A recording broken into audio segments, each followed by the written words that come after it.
Jadi Pak Madi sempat juga bertanya di tahun depan nih seperti apa gitu. Di sisi lain kita sudah tahu nih ada rencana pemerintah berikutnya ini untuk menaikkan pungutan gitu dari PPN, lalu ada cukai untuk minuman berpemanis. Menurut Bapak ini akan seperti apa nantinya dampaknya untuk daya beli kita yang mungkin saat ini juga masih wait and see atau tidak wait and see seperti yang tadi Bapak sampaikan? Secara teori pasti ada impact ya dengan pungutan cukai yang lebih banyak. Apakah itu PPN tambah 1-2% atau yang lain sebagainya. Dan saya juga baca beberapa media mulai dicarilah di mana yang masih bisa dipungut cukai atau pajak-pajak ini. Tentu memberatkan baik pengusaha maupun si konsumen. Tapi kalau saya lihat secara agregat kebutuhan ini atau demand and supply ini, saya kira masih tetap optimis. Ya, walaupun dipungut lebih banyak daripada yang sekarang, tapi kembali lagi, yang paling penting adalah orang optimis. Kalau saya optimis tahun depan saya punya usaha bagus, kalau saya optimis tahun depan saya masih bisa bekerja, saya berani spending.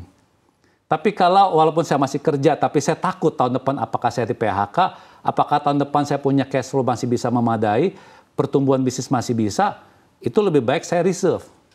Ya, ibaratnya dalam kutip penghematan-penghematan.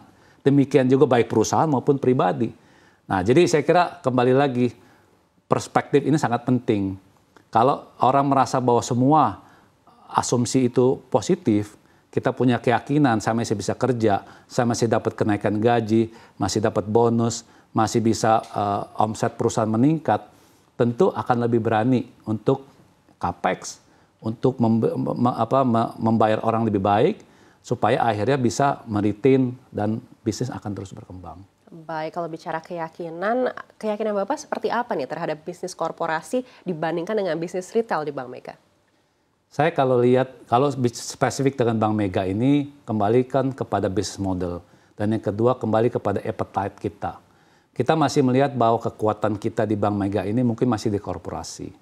Ya, kenapa? Karena secara historical mungkin bank kita memang lebih banyak fokus di sini. Tetapi sekarang juga kita lagi improve, kita punya networking, kita punya distribution supaya dua-duanya ini seimbang. Karena nggak bagus juga kalau terlalu heavy ke satu sisi atau satu sektor atau segmen. Nah, ini kita lagi ongoing prosesnya, mudah-mudahan 1-2 tahun ke depan pertumbuhan ini akan seimbang. Baik, dan Bapak melihat outlook-nya seperti apa sih di 2025? Kira-kira model bisnis seperti apa yang mungkin bagi perbankan ini bisa menjadi sebuah harapan? Ya, ini kita sebetulnya masih lihat juga pertama prediksi dari Bank Indonesia ya. Indikator-indikator ekonomi seperti apa, baik dari sisi mata uang asing, kurs, kemudian inflasi, pertumbuhan ekonomi. Karena ini sangat terkait kepada kita punya confidence juga. Kalau Central Bank atau OJK atau pemerintah merasa ini positif, tentu kita sebagai pemain juga ikut positif. Nah, kalau kita bicara kepada lebih mikro di bank atau di sektor perbankan, kita masih melihat bahwa driver utama ini harus dari korporasi. Karena ini yang meng-create, ini yang menumbuhkan ya tenaga kerja, menumbuhkan pendapatan, menumbuhkan income agar didistribusikan kepada masyarakat, pada karyawan, kepada yang lain-lainnya. Karena kalau harapkan dari yang dari bawah kan kita berharap adalah spending. Tapi berapa banyak yang mereka bisa spending kalau income-nya terbatas?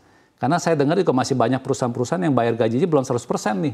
Masih 70-80%. Sehingga mereka juga masih berhemat-hemat. Nah, jadi trickle down efeknya dari atas, dari korporasi itu akan membantu banyak.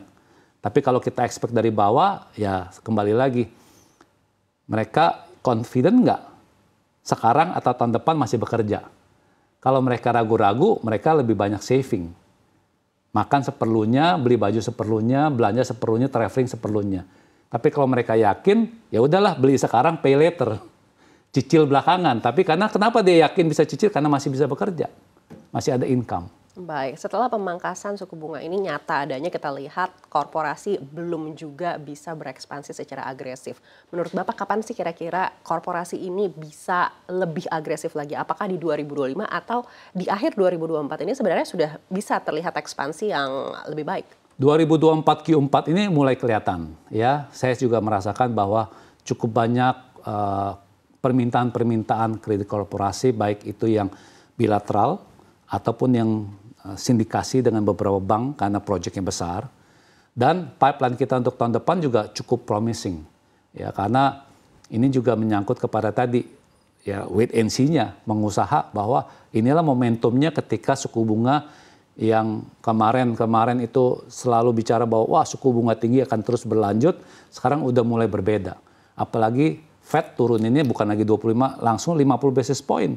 Di luar ekspektasi pada umumnya, malah rupiah yang mulai turun juga dan walaupun masih 25 basis point. Tapi saya kira ini momentum yang baik dan mereka akan lebih agresif saya yakin.